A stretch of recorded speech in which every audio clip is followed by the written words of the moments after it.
Congress party అంటేనే అవినీతికి care of address అని నిజామాబాద్ అర్బన్ ఎమ్మెల్యే ధన్పాల్ సూర్యనారాయణ గుప్తా మండిపడ్డారు. కాంగ్రెస్ పార్టీ అధికారంలోకి వచ్చి 2 సంవత్సరాలు గడుస్తున్నా అభివృద్ధి పనులు ఎక్కడా కనిపించడం లేదని, అవినీతి మాత్రమే విస్తరిస్తుందని ఆయన అన్నారు. తాను ఎమ్మెల్యేగా గెలిచినప్పటి నుంచి నియోజకవర్గ అభివృద్ధికి సంబంధించి ముఖ్యమంత్రి దృష్టికి పలుసార్లు అంశాలు తీసుకెళ్లినా ప్రభుత్వం వాటిని పరిష్కరించడంలో పూర్తిగా విఫలమైందని ఆయన తెలిపారు. ముఖ్యంగా బీజేపీ ఎమ్మెల్యేల పట్ల రాష్ట్ర ప్రభుత్వం వివక్ష చూపుతుందని ఆయన తీవ్ర ఆగ్రహం వ్యక్తం చేశారు. జిల్లాకు వచ్చిన ముఖ్యమంత్రి శ్రీ రేవంత్ రెడ్డిని కలిసి నియోజకవర్గానికి సంబంధించిన అభివృద్ధి నిధుల మంజూరు కోరుతూ వినతి పత్రం అందజేశామని, ముఖ్యమంత్రి సానుకూలంగా స్పందించారని తెలిపారు. అయితే ప్రభుత్వం నిర్లక్ష్యం కొనసాగితే ఇక ప్రజలతో కలిసి ఉద్యమం చేస్తామని ఆయన స్పష్టం చేశారు.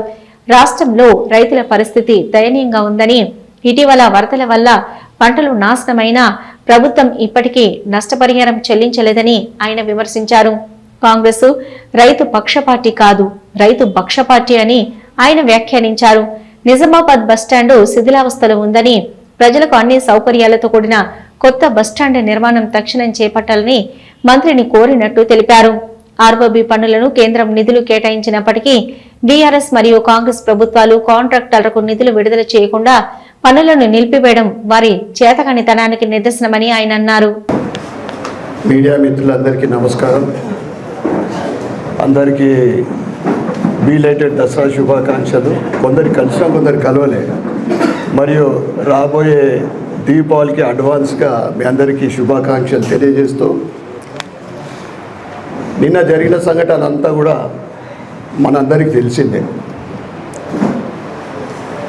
నేనేదో కొత్తగా ముఖ్యమంత్రి గారికి లెటర్ చేయడం జరగలేదు. అది నేను ఎమ్మెల్యేగా గెలిచినప్పటి నుండి నిరంతరం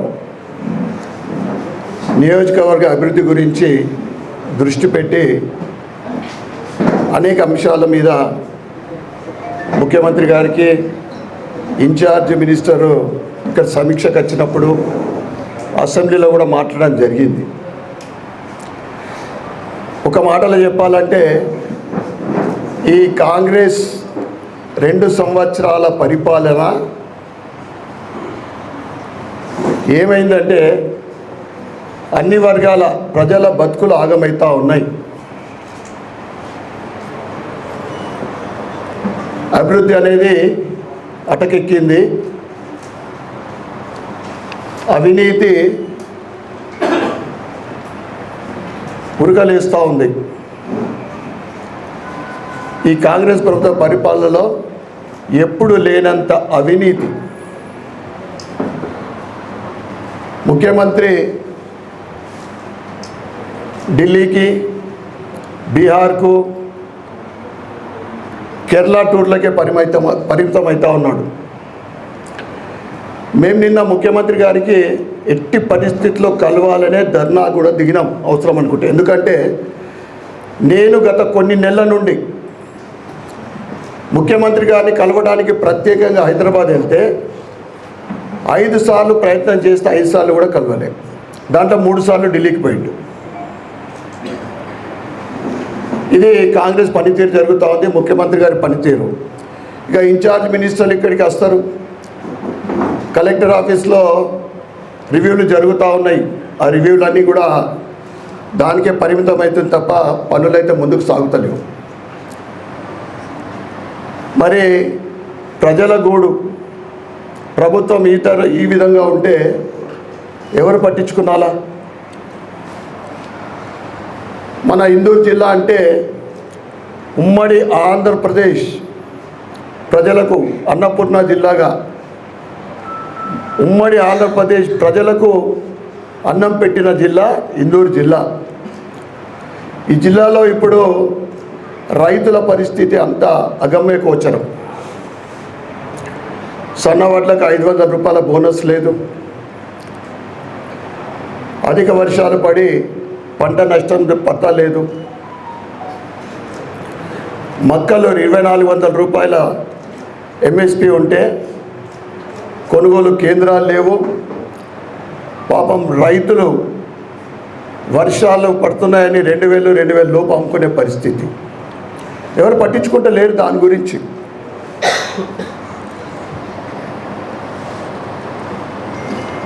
ఇది రైతు పక్ష ప్రభుత్వం కాదు, రైతులని భక్షించే ప్రభుత్వం అని చెప్తా ఉన్నా. జిల్లాలో వరదల కారణంగా నష్టపోతే ఏ మంత్రి రాలేదు, ఏ పర్యటన చేయలేదు. పంట నష్టం ఎంతైందో కూడా దాని గురించి పట్టించుకున్నో లేరు.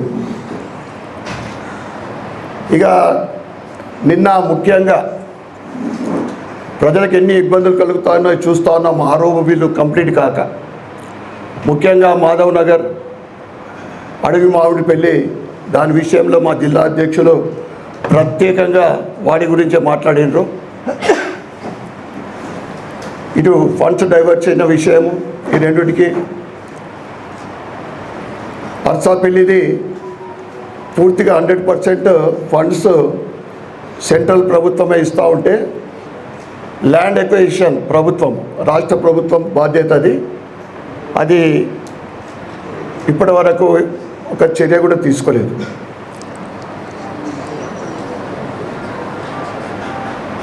ఈ కాంగ్రెస్ ప్రభుత్వంకి ఎట్లుందంటే మనం వింటా ఉన్నాం. పాపము 2 సంవత్సరాల క్రితము కాంట్రాక్టర్ల బిల్లు కాంగ్రెస్ ప్రభుత్వం ఏర్పడిన తర్వాత 5% కమిషన్ల నుంచి ఇలా 20% అయినా కానీ బిల్లులు వస్తలేవట. అవినీతి మీద ఉన్న శ్రద్ధ, అభివృద్ధి మీద లేని ప్రభుత్వం ఇది కాంగ్రెస్ ప్రభుత్వం. ముఖ్యంగా బీజేపీ ఎమ్మెల్యేలు ఉన్న నియోజకవర్గాలలో పక్షపాతం చూపెడతా ఉన్నారు వీళ్ళు. ఇప్పటి వరకు రూపాయి స్పెషల్ ఫండ్ రాలేదు. 2 సంవత్సరాలు గడుస్తుంటే సిడిపి ఫండ్కు పత్తా లేదు. ఎట్లా అభివృద్ధి జరుగుతుందా, వెనుకడుగు వేస్తూ ఉందా?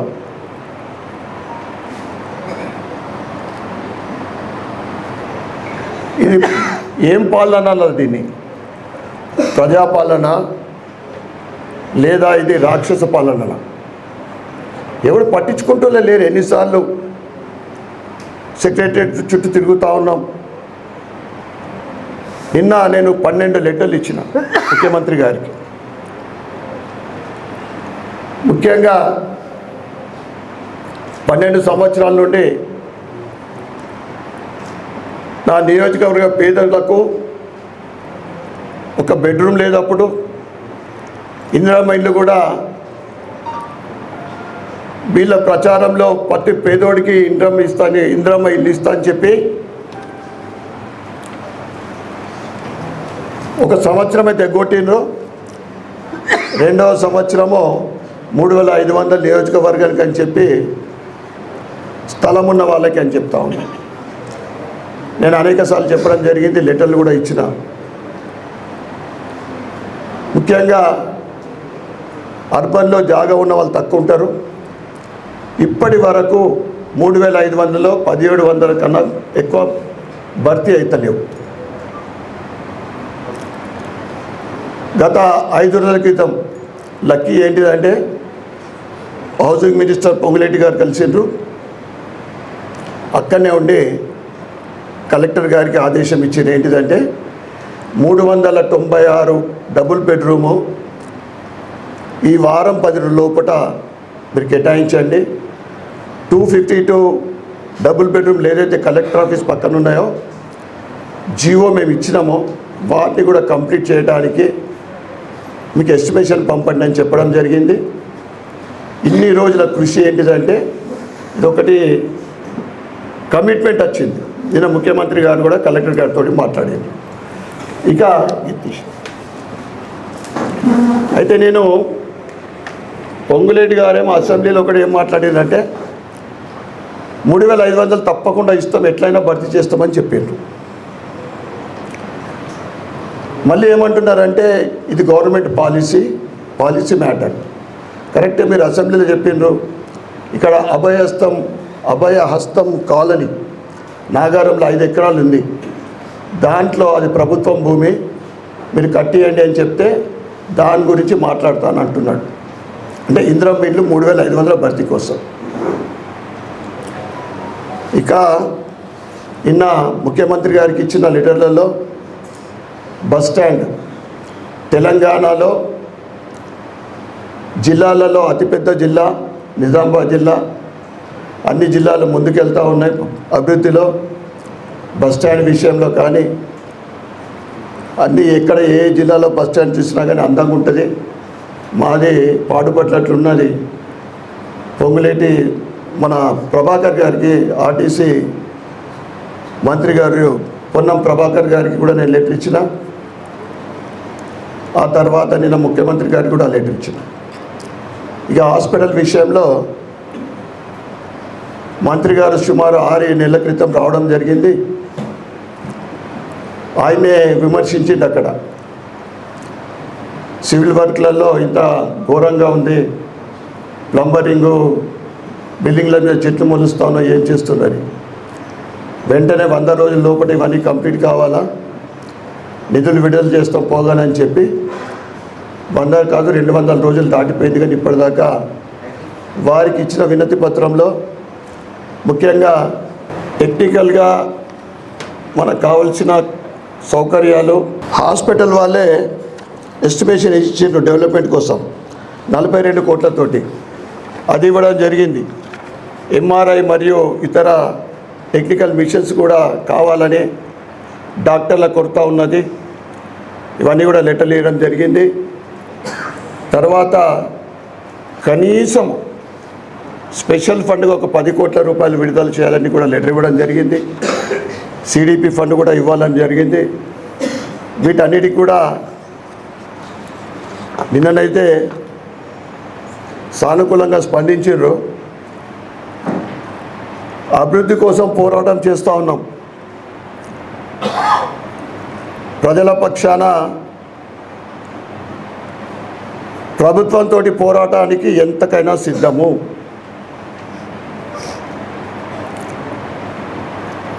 అవసరం అనుకుంటే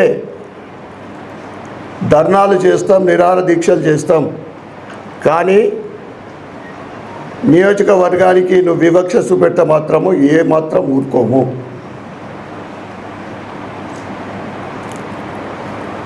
నిన్న ఇచ్చిన మా లెటర్లకు కనీసం ఒక 50% అన్నా కానీ రెస్పాన్స్ వస్తుందని మేము ఆశిస్తూ ఉన్నాం. మొద్దు నిద్ర లెక్క 2 years నుంచి ఎట్లయితే మన నిజామాబాద్ అర్బన్ మీద సవతి ప్రేమ చూపెడతా ఉన్నారో అదేవిధంగా ఉంటే మాత్రం భవిష్యత్తులో మా కార్యాచరణ మారుతుంది. ఇక 2 ఏళ్ళు గడిచిపోతూ ఉంది, చూస్తూ ఉన్నాం.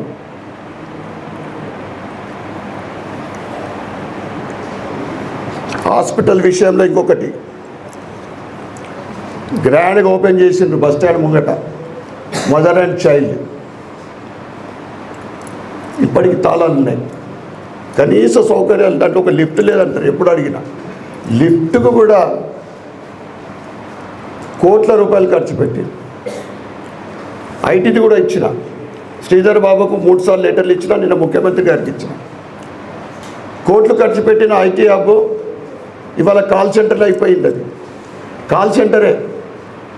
600 చైర్స్ ఉంటే 40% కూడా ఫిలప్ కాలే. అది కూడా ప్రముఖమైన ఐటీ కంపెనీలు తీసుకురావడానికి ప్రయత్నం చేయమని అది కూడా లెటర్ ఇవ్వడం జరిగింది. అదేవిధంగా ఇంకోటి 1.5 year బ్యాక్ కార్పొరేషన్ నుంచి నగరాభివృద్ధి కోసము 99.5 కోట్ల ఎస్టిమేషన్ అది కూడా ఇవ్వడం జరిగింది. దానికే కనీసం 10 కోట్ల నగరం మీరు విడుదల చేయాలని రిక్వెస్ట్ చేయడం జరిగింది. ఇవన్నీ కూడా ఆర్ఓబీలు కంప్లీట్ చేయాలా. మా నియోజకవర్గానికి మేము ఇచ్చిన లెటర్స్కు పాజిటివ్గా రెస్పాన్స్ వస్తుందని, లేదా అంటే మేము భవిష్యత్తులో ఇక ఈ శాంతి అనేది జర పక్కన పెడతాం ఇక. ఎందుకంటే ఇంత వివక్ష ఎప్పుడు చూడలే. మరి ఒకసారి అందరికీ ధన్యవాదాలు చెప్తాం. ఏమైనా ఉందా ఇంకా?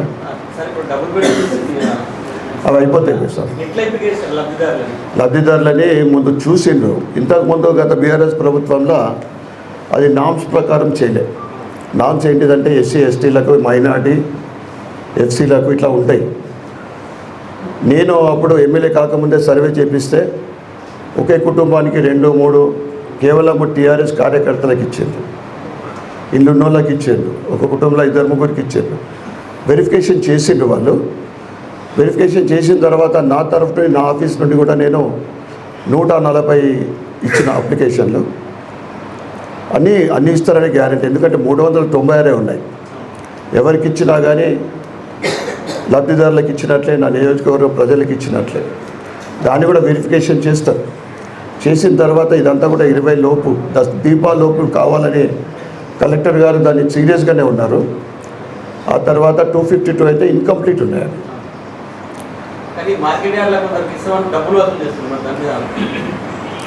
ఇప్పటిదాకా చెప్పింది అదే.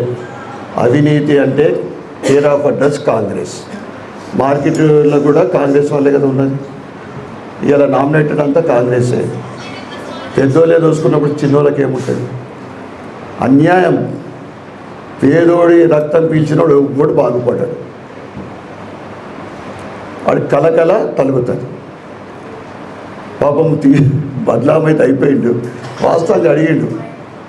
అక్కడ వ్యాపారాలను సతాయిస్తున్నాడు, అక్కడ స్ట్రీట్ వెండర్స్ని సతాయిస్తున్నాడు. ఇదేమో డబుల్ బెడ్రూమ్లో ఆయనే ఇస్తా, ఆయన చేతిలోనే ఉన్నట్లు. మరి ఆయన పెద్దోళ్ళు ఏమైనా గ్యారెంటీ ఇచ్చిరేమో, మరి నువ్వు పో, మేము ఉన్నాం కదా, అయ్యకుండా అట్లా అని కాకుండా మేము ఇచ్చిన దాంట్లో కనీసం 40-50% రాకుంటే ఆ డబుల్ బెడ్రూమ్లో ఎట్లా ఇస్తారో మేము కూడా చూస్తాం.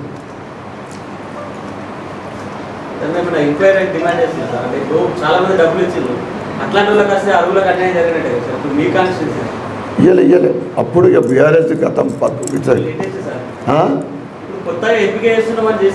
ఇయ్యలే అది వెళ్ళిపోయింది. మీ మీడియానే దుమ్దుమ్ చేసేసారు పాపం.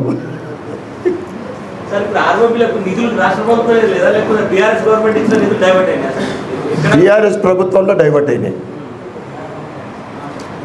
మరి కంప్లీట్ చేయాలి కదా. సెంట్రల్ ఫండ్ అయితే అయిపోయింది, ఇచ్చేసింది, దాని బాధ్యత అయిపోయింది. మామిడిపల్లి, మాధవ్ నగర్. ఎవరైనా మనకు పక్క జిల్లాలకు వెళ్ళి వస్తే ఇది ఏం పరిస్థితి అనే పరిస్థితి ఉన్నది. సంవత్సరాల నుండి ఒకవైపు రోడ్స్ సెంట్రల్ అంటే నేషనల్ హైవేస్ దూసుకుపోతూ ఉంటే మన పరిస్థితికి ఇది ఉన్నది.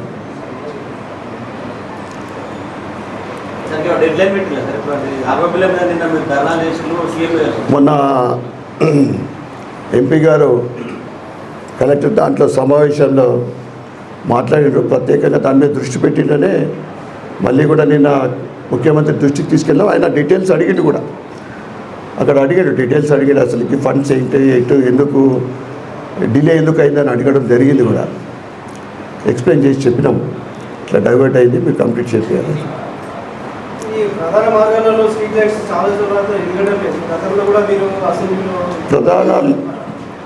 ప్రధాన రహదారులు అయిపోయినాయి కదా, లైట్లు ఇప్పుడు అయిపోయినాయి అనుకుంటా.